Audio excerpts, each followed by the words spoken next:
TorahBox.com pour la diffusion du judaïsme francophone vous retransmet un enseignement du Rav Yosef Ben Tata. Bonne écoute et bon limoud.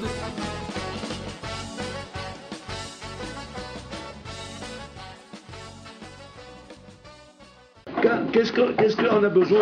Qu'est-ce qu'il y a par or? Botaï vient s'étonner en disant En chacham venavon kamocha. De quoi il s'étonne par ça s'appelle chokhma venevolut, de savoir que quand on est en famine, quand il y a la famine qui arrive, qu'il faut mettre de côté, c'est pas chose à Botaï. N'importe quel bonhomme à qui on viendrait dire voilà, il y a un matzav de milchama qui va arriver, un matzav de pénurie qui va arriver, il va manquer quelque chose. N'importe quel bonhomme, qu'est-ce qu'il fait? Il met de côté, il fait des provisions, il met les choses de côté. Donc les maaseh, il n'y a pas ici un besoin de chokhma et de nevolut pour ça. C'est pas une question de chokhma et nevolut. À tel point que par où il dit non seulement qu'on ne comprend pas pourquoi navon et chacham, en chacham ve navon kamocha. Il n'y a pas. Quand dans toute l'Égypte, il n'y a pas un chacham et navon. Il n'y a pas un bonhomme en Égypte capable, parmi les conseillers de Paro, de savoir qu'il faut se préparer pour la famine. Ma pshat ba Torah zot. Quel est le pshat ici? En fait, ce qu'il faut comprendre ici, c'est un yesod atzum que la Torah vous nous apprend. Il y a un principe qu'on ramène dans Pirkei Avot, que le Gaon de Vilna vient expliquer. C'est le principe de mitzvah goreret mitzvah, ve'avera goreret avera. Le Gaon de Vilna, il s'arrête sur ce Pirkei Avot pour comprendre qu'est-ce qu'il veut dire. Qu'est-ce que ça veut dire mitzvah goreret mitzvah, ve'avera goreret avera? Et Chora, l'homme il a le libre arbitre. C'est quoi le libre arbitre? Qu'à chaque fois qu'il se présente devant lui une mitzvah, ou à chaque fois qu'il se présente devant lui une avera, il a le libre arbitre de faire ou de ne pas faire. Donc, à chaque mitzvah, j'ai à nouveau le libre arbitre de faire ou de ne pas faire cette mitzvah. Quand tu me dis maintenant mitzvah, goret mitzvah, on dirait que quand je fais une mitzvah, alors je n'ai pas le choix que de faire encore une mitzvah derrière. Comme si que là, à ce moment-là, il n'y a plus de libre arbitre. On ne parle plus de libre arbitre. Comme si qu'il y avait un matzav que quand je fais une mitzvah, ça entraîne une autre mitzvah, comme si c'était psychrecha. C'est normal, c'est comme ça que ça se passe. Il n'y a plus de libre arbitre. Avera, goreret avera. J'ai fait une avera maintenant, forcément tu vas faire encore une avera derrière. Comme s'il y avait le libre arbitre. Mais chaque chose est confrontée à un libre arbitre où le bonhomme il a une milchama avec lui-même de savoir si oui ou non il va écouter son Yetzara ou si oui ou non il va écouter son Yetzara tov. Donc on ne peut pas comprendre comment ma pshat bezer rabota. Quel est le pshat de mitzvah goret mitzvah ve'avera goret avera? Et là-bas le Gaon de Vilna il dit une explication intéressante.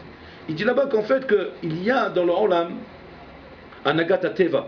Il y a une anaga piteva que dans le Olam je fais exprès de dire ce mot pour ne pas que vous croyiez qu'il y a une contradiction avec le chou qu'on a dit hier. Yesh anagal piteva. Il n'y a pas teva, un teva. Yesh anagal piteva.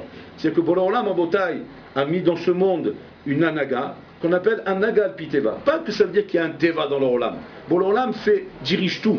Et même ce que nous on appelle le teva, c'est l'exemple de Kajbourou. Hachem il veut comme ça, c'est lui qui dirige tout. Donc en vérité tout est alpinès, tout est alpiration Hachem. Seulement il y a ce qu'on appelle un nagal piteva. C'est quoi un nagal piteva? J'adore ça, il est nagal piteva comme si que maintenant il n'y avait pas de nissim. Comporte-toi comme si qu'il n'y a pas de miracle, comporte-toi comme si que c'était tout entre tes mains et que c'est toi qui dois tout faire. Mais dans ta tête tu dois comprendre que quoi? Que c'est Hachem qui décide, c'est lui qui fait les choses et c'est lui qui décide. Maintenant le grand deviné dit il y a la même chose dans les mitzvot. Mitzvah goret mitzvah, anagal piteva, comme c'est dit, que quand un homme il fait une mitzvah, cette mitzvah est gorer une autre mitzvah. Cette mitzvah donne envie de faire une autre mitzvah derrière. C'est qu'elle met l'homme dans un matzav, mouchan, chou mouchan la sorte autre mitzvah. C'est-à-dire c'est plus comme un matzav où l'homme est confronté à une mitzvah, où il a le libre arbitre de faire ou de ne pas faire, et qu'il a chez lui une milchama intérieure, yetzaratov, yetzarara. Non, ça se passe pas comme ça. Quand un homme il fait une mitzvah, azou mouchan le mitzvah cheret. Al-Piteva, Zanaga Al-Piteva, que d'une manière naturelle il est Mouchan Al-Piteva. Je donne un exemple très simple pour ça, Rabotai, dans la Tfila. Dans la Tfila, Animatril et Bracha Rishona Bekavana, Bracha Bekavana, Goreret Bracha Bekavana. C'est je commence ma première Bracha Bekavana, Ani Nichnas Beteva, Beteva Shani Mikavel. Az Boloram, il me fait un kinyan ici, Anaga Al-Piteva, que maintenant, quand ton Teva d'être Mechavel, Azatatam Shir Lechavel. Tu vas continuer à avoir la Kavana. La première bracha, tu l'as fait Bekavana, as Gama bracha shnia, Gama bracha shishit. Là, vous comprenez pourquoi on conseille toujours un barouk quand il n'arrive pas à avoir de Kavana dans les filets, on dit fais la première Bekavana. Là, je dévoile le son. C'est quoi? Fais la première Bekavana, mais là, tu vas tout faire Bekavana. Mais à condition, bien sûr, que la première, tu la fasses Bekavana. À condition que tu sois. C'est pourquoi? Mitzvah goret mitzvah. Tu te mets dans un matzav de mitzvah, tu te mets dans un matzav de faire Ratson Hashem. Donc tu es rentré dans cette anaga va entraîner al piteva. Parce qu'Hachem il est manig et taolam al piteva, qu'al piteva atatir c'est la sourate mitzvah.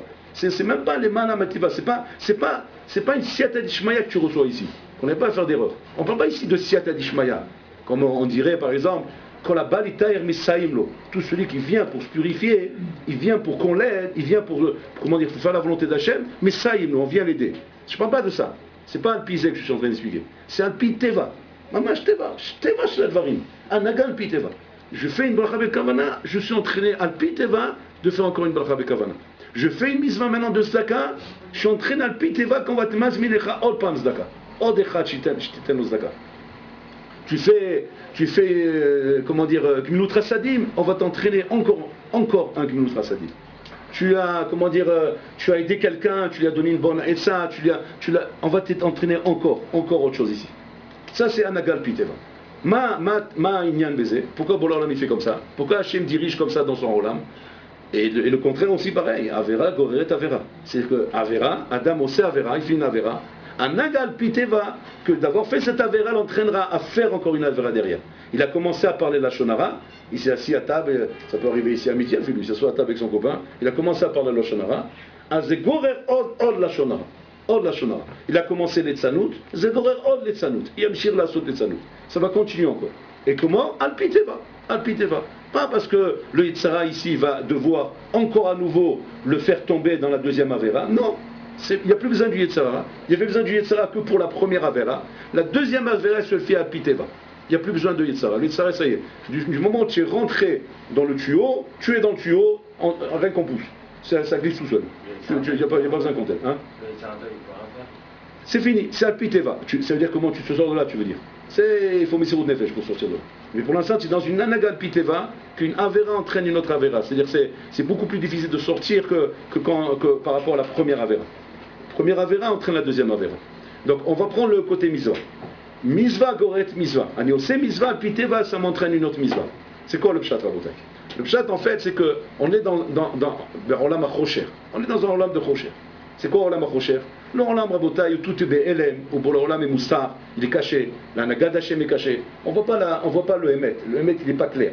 Quand Mashiach viendra, tout sera Emet, tout sera Galoui, tout sera Barour, tout sera net. Il n'y aura même plus de place à la Bechira. On verra Hachem, on verra que c'est clair, qu'il n'y a qu'une chose à faire dans sa vie, c'est faire Avodat Hachem, prier, étudier, faire les mitzvot, ça sera clair. Quand le Mashiach viendra, tout sera clair. Seulement pour l'instant, le Mashiach n'est pas encore là. La Nagad Hachem, elle est mousteret, elle est voilée, elle est cachée. C'est pas Barour. C'est pas Barour que c'est ça la meilleure chose qu'un homme il a à faire, si ce n'est pas que l'homme est Bocher Be'atzmo, qui choisit de lui-même, ou Bacharta B'chaim, que l'homme fait ce choix de lui-même. Mais s'il n'est pas que